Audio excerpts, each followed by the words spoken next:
course, we're getting into the knees. This is another one that's a little tricky because typically people have a hard time disassociating knee movement from ankle movement, knee movement from hip movement. So take this one slow and understand that you are not going to be perfect at it at first, and probably not for a long time, because it takes a long time to rewire those movements, rewire those movement patterns that you've ingrained for so long. But this is a great way to bulletproof your knees, help you with running, help you with squatting, lunging, and any of the various activities that we do on an everyday basis, regardless of if you exercise in a traditional setting or you just live your life. Once again, we're going to break this one down into a couple of movements. Okay, so one thing I like to do is I like to place my hands behind my knee on my hamstring.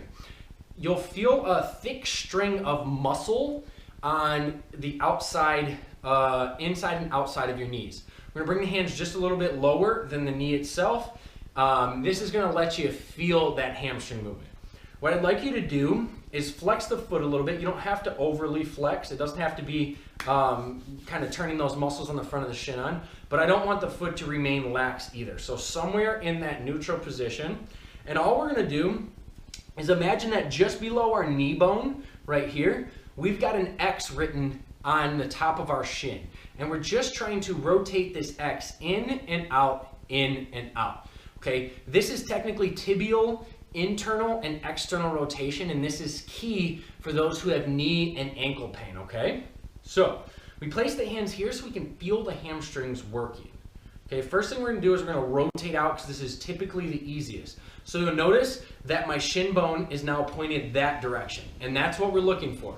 My foot is going to follow. I prefer that your foot doesn't overly turn outside of your shin. I want it to stay right in line. Basically, that shin should be in line with the second and third toe. And then we're going to internally rotate, and this is where people typically have problems. You'll notice that my foot tends to rotate before my shin, and that's something that I've actively been working on, okay? So now I'm trying to turn that whole shin in as hard as I possibly can. Good. Like so. We're just gonna get some flexions going both directions. I'm speeding it up so you can see that movement, okay?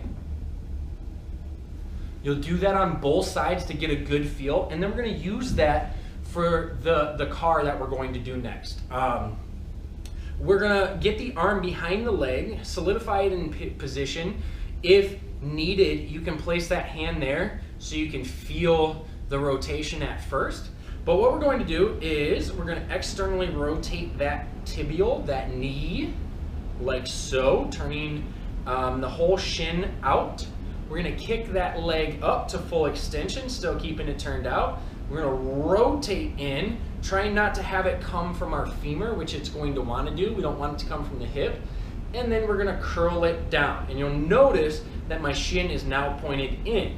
Okay, so rotate out, curl up, or extend up, sorry, rotate in, and curl down, okay? We're gonna do 10 that direction, and then we'll reverse. So this time we're gonna rotate in, turning that shin bone so it's turned in towards my other leg. We're gonna kick up, extending fully. We're gonna rotate open, trying not to have our foot lead, but actually have that tibial, that calf, that shin turn, and then we crank down.